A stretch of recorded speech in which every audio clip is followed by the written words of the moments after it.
Well, just beautifully written, beautifully spoken. Thank you. Thank you. So where was a lot of this coming from and why did you write it? Oh, let's see.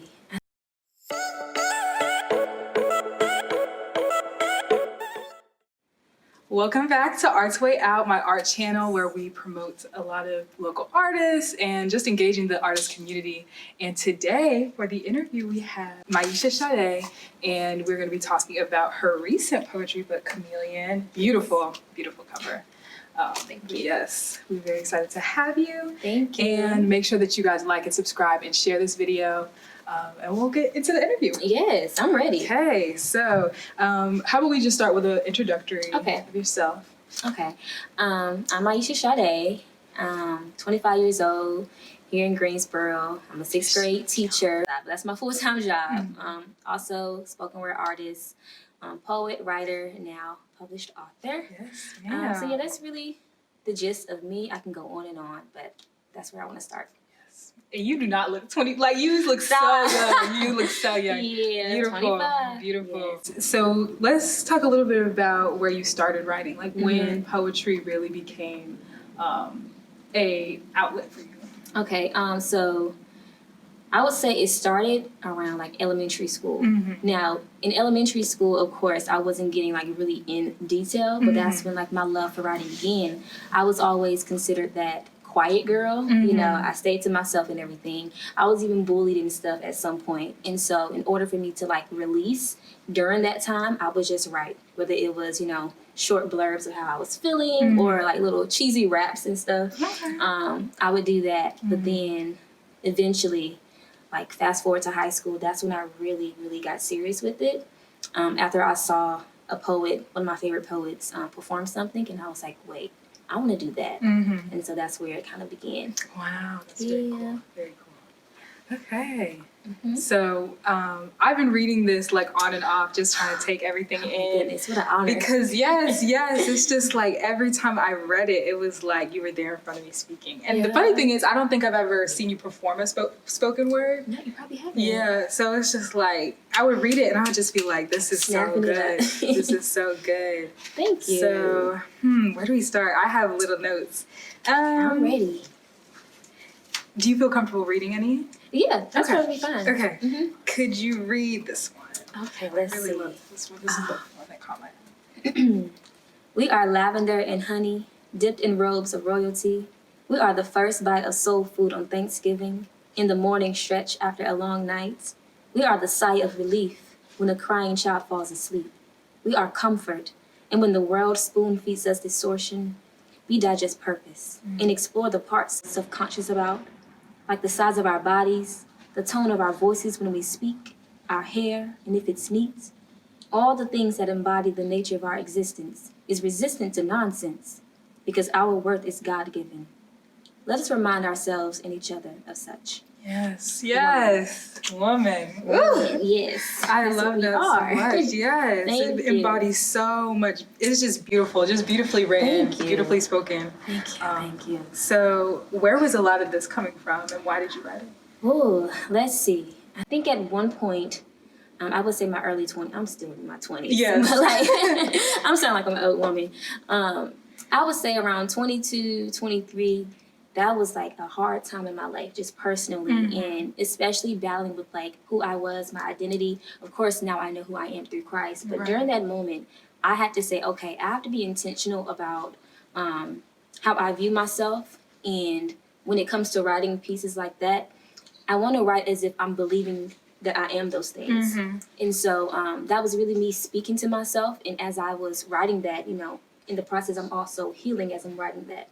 So I just want to remind women that we are all of those things, you know, because in this world, Talk about it. We can get into right. Yeah, that's really where I was coming from. And just beautiful.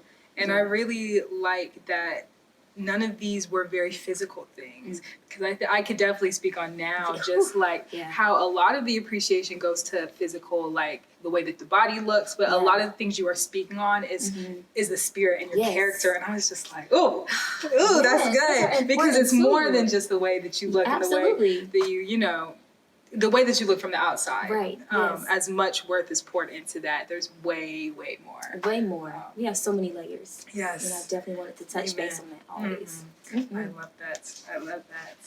Thank you. And I forgot to even, so usually I go into like how we met, because it's just interesting how you meet artists. So yeah, you can. Okay, so we met. You want me to talk about that? Yeah. Okay, yeah. So Harvard City Church. Yes. Gotta rep our church. Go on. No, Russell. You see this? Hey. Hey, best friend. So yeah, Harvard City Church, where we met, and just working in the children's ministry. I'm pretty sure that's where we like really had the opportunity to converse and everything. And from there, you know, we recognized that we were both artists. Right. All that type of stuff. So, and that was like a year ago. Yeah, right? yeah. It was Maybe? a year. Yeah. Because that's when I really started getting into children's church ministry and everything, and working with all the babies. The city kids. Yeah, city kids. And I will say that my first impression was you was just like, wow, I really, and as a young woman, I just already looked up to you, because you just carried yourself with so much worth. And I was just like, wow. I'm trying to be like that. Yeah. Like me? Yes, ma'am. And just how kind you are to people and how much you love people. I just really respected that. Thank you. I didn't know that. Yes. So that warms my heart. Oh, I can say the same about you. Your spirit is so contagious. Like whenever you walk through the room, you know, you're so open, friendly. So it's definitely mutual. Yeah. But yeah, I love to talk about first impressions, because we, like you said, we don't really know that until, you know, we sit down. Right. So the next thing I wanted to ask about, because I had no idea about this in particular, so PCOS, and if you wanted to speak on like your experience and how that contributed to your writing. Okay. And so, if you're comfortable, for sure. So with PCOS, it's something that I battled with in my teen years up into an adult, but I didn't know what that was. So in that particular piece, PCOS, polycystic ovarian syndrome, you know, it's a hormonal disorder that, you know, it affects, you know, the woman's reproductive system. Right. And, you know, you have little cysts around your ovaries and things of that nature. But more so with that, there are other things that comes with it, like, you know, the mood swings. You're more susceptible to have anxiety or depression. And I believe the statistic is 1 in 10 women have it, but 1 in 8 Black women also have it. And I think it's one of those underlying things that many people don't know about. Yeah, I had no idea. I've never heard it being talked about. But yeah. And that's really the gist of that. And so with finding out, you know, having a proper diagnosis of that just this year in like April maybe. Yeah, this was recent. Very recent. It's something that I battled with, like, as I said, for years, but getting that diagnosis, it kind of just smacked me in the face, because just as a young woman, I've always desired to, you know, have kids and things of that nature. So hearing that, it kind of sparked a sense of, or a feeling of brokenness. And so that piece of prose called Whole, it was me reminding myself that, okay, you have this diagnosis, but I also know God to be a healer. I also know what his word says. Right. I also know the promises that he has set forth. And, you know, one of those promises are, you know, is fertility. Right. But as I said in the piece, if the only thing that God gifts me with, or the only thing that I become pregnant with is purpose or something of that nature, then I will be okay with it. Right. Because ultimately, I don't want anything that God doesn't want for me. Right. I always want to be in his will. Amen. He knows the desires of my heart, of course, you know. He cares for his children, okay? His daughters. Right. But with having, like I said, with having that diagnosis and feeling broken, I had to remind myself of all the things that I am and all the things that I am not. Yes. I'm not broken. I am whole, you know? So, of course, towards the end of that prose, I give like affirmations or, you know, something to reflect on. And I just want to, you know, remind myself and other women who may be battling, not just with PCOS, but anything that makes you feel broken. Remind yourself of those things that do make you whole. So. And that is so beautiful, because in the inequities and the things that we lack, per se, God makes us whole in that. In our imperfections, he has his pleasing and perfect will makes us whole. So that's what I was getting from this. And of course, I can't, you know, speak from having this, but I can also say, like, this, in the way that you wrote it, and like you said, for anybody who is feeling like they aren't whole, I absolutely loved, like, how you were speaking to yourself, but you were speaking to so many other women who are feeling the exact same way.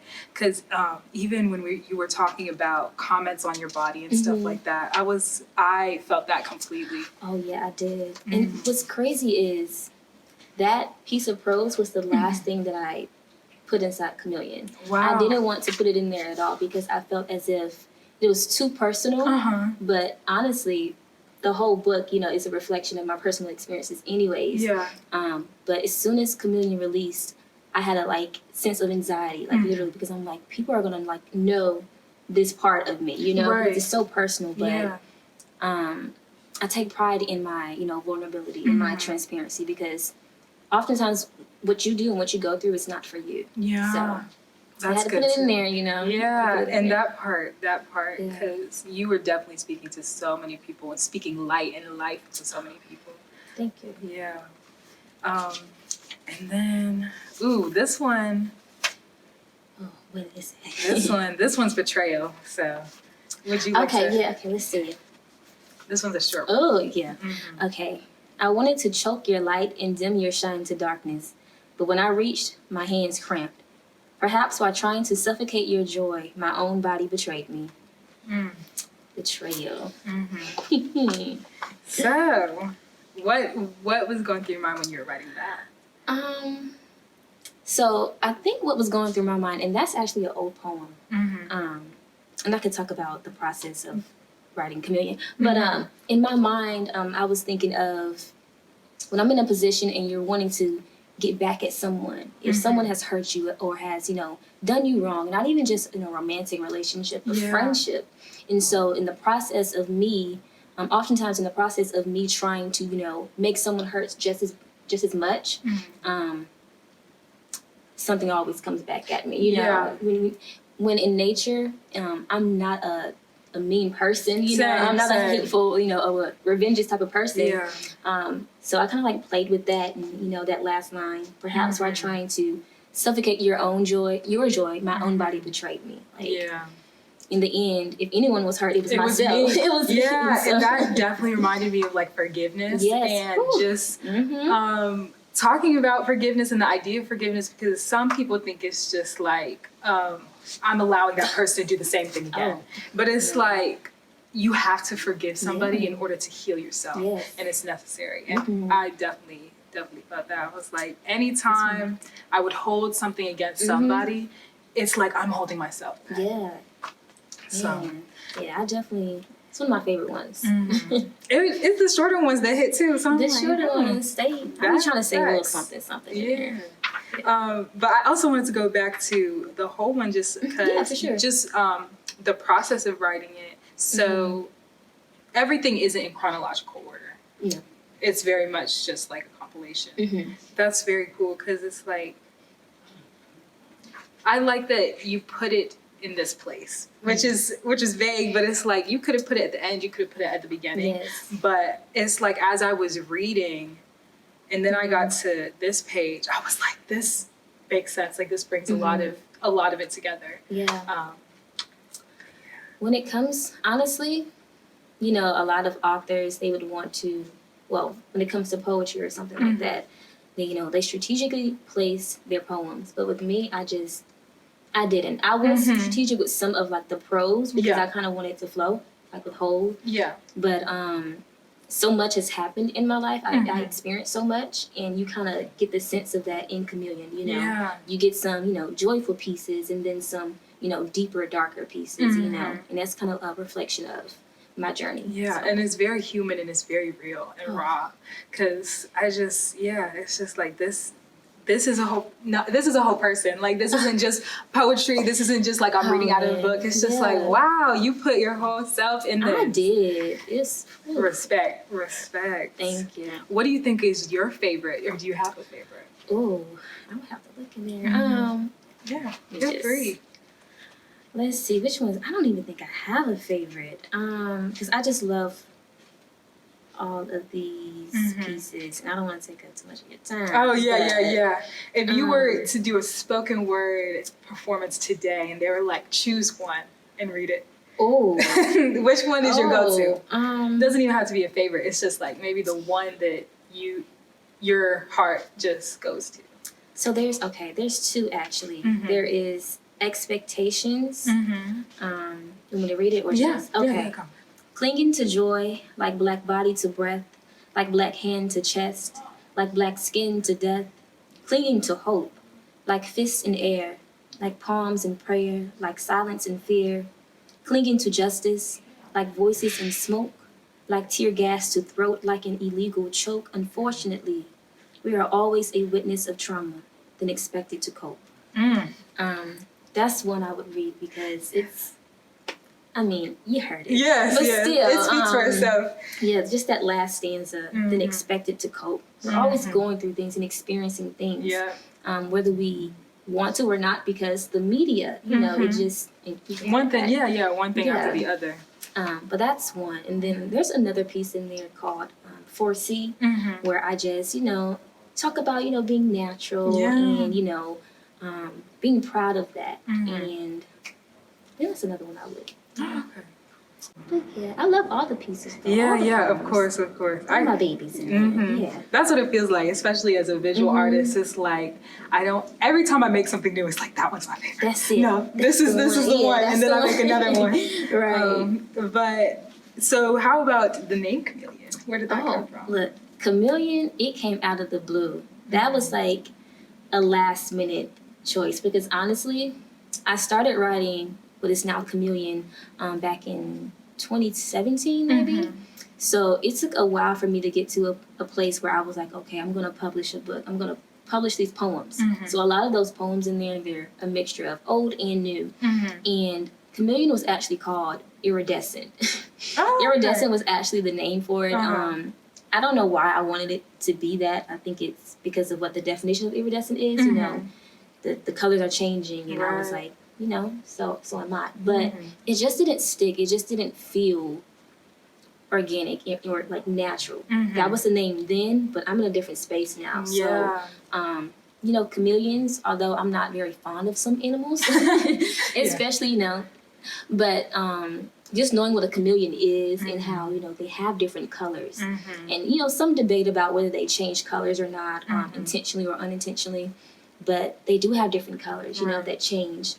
From my perspective, here and there, they do shift and, you know, have to adapt to their surroundings. It sounds a little bit like me. So I've had to do a lot of shifting and adjusting, and I have different colors and layers to myself. So that's kind of why I wanted to name it Chameleon, because the poems reflect that. And adaptation is a very good word too, as well. And I feel like with people and even artists, this is another reason I want to start the channel. I feel like there's a way that people view the art versus the artist, and it's kind of like separate, if that makes sense. Especially for visual art, because you can't, it's up to interpretation. You can't read exactly, you know, what I'm trying to say. But I feel like as you were explaining Chameleon, I could relate to how you have different layers and different facets in different places. But yeah, that's for sure. I can definitely relate to that. I think we had a conversation about that recently too, about, you know, separating the artist from, you know, the art and interpretations. We can get into that. But And you can speak a little more on it. Oh yeah, for sure. I know maybe when I first started writing, I wasn't as transparent as I was, you know, now and everything. And so I would often choose from other people's experiences and, you know, try to do that and push it out there and, you know, perform it. But I didn't get the same reaction, and I didn't feel as full after, you know, I did it, because it wasn't a reflection of me. And so when other people would hear it and everything, for me, it was kind of like a barrier. But I feel like now, even with my poetry and everything, when people read it, they do get a sense of me. But some people may read a poem and get something totally different.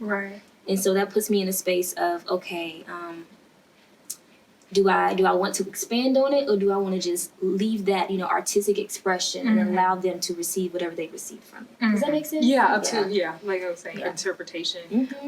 And it's kind of like your art takes on a form of its own. Like it's beyond you. Like you were saying earlier, how sometimes you're not writing for yourself, you're writing for somebody else, whether you know who that person is. You don't know. But yeah, that speaks to that as well. For sure. Wow, okay. Yes. Is there any advice that you would give to a young Miesha? To a young Miesha. Maybe the first poem, the place that you were in the first poem or the earliest poem that you have in here. What would you say to her? Oh, wow. And it's interesting you asked that because like the first page of Chameleon, I dedicated it to your younger self. For my younger self and for every person, grace with a voice but too timid to speak. Ooh. Because a young Miesha watching this right now. She right? We see you. Right. First, give yourself some grace. I say that all the time. I'm very adamant about giving yourself some grace, being still, giving yourself permission to feel, give yourself permission to be silent whenever you want to be silent, because in this world where so many people would try to force you to be, tons of things, or like for me personally, just being a young, quiet girl, being constantly told or made to feel like being quiet or introverted was a negative thing, right? But as an adult now, I see that there's beauty in that, because in my silence, in my being reserved, Chameleon came about, right? Yes. So I would just tell myself, or the younger Miesha out there, to, and it sounds cliche, but honestly believe in yourself. Sometimes you have to separate yourself from some people because everyone who's surrounding you, they're not for you. And honestly, above all, you got to believe that, believe and understand who you are and whose you are, because we were created by someone much bigger, much larger than you could ever imagine. And he loves us more than we could ever, comprehend, yes. Right? And that's the beauty of it all. Like, we were created by, literally, you know what I'm saying? And so I think that's like the gist of it. And whomever you believe in, but of course I'm going to always proclaim the name of Jesus. Yes, okay? Jesus, we love you. Yes, Lord. And if it wasn't for Jesus lifting me out of the places that I was in, lifting me out of my darkness when I was, getting ready to destroy myself, Chameleon wouldn't have come about, and so many other things that I'm now taking a chance on myself. Yeah. So I would say that too. Take a chance on yourself, because you just never know what is going to come out of your pain, out of your hurt, And it's something beautiful. It really is. Just being able to have this conversation and sit with you, and that's God right there. Just to come out from all of that hurt and all of that pain is something beautiful, and being able to sit here and talk about that in an open space. It's not easy. It's not easy. I had to, like I said, it's not for me. So that's so beautiful. Okay. So, anything else you would like to say? I would like to say Eileen is awesome. Oh, she appreciate it. With the paintbrush. I appreciate it. Yes. I'm gonna have somebody come and interview me one day. Yes, because this is awesome. Thank you for having me. Yeah, I appreciate it. Thank you for coming. Yes, this is very fun. I have been having so much fun doing these interviews. I'm glad. But yes, we are going to close. Make sure that you subscribe and like the video and share to whomever you think would receive this and really just grow from it. We're really talking about things that people are going through right now, and this could really help somebody. So thank you guys for watching, and we will see you in the next interview. Bye.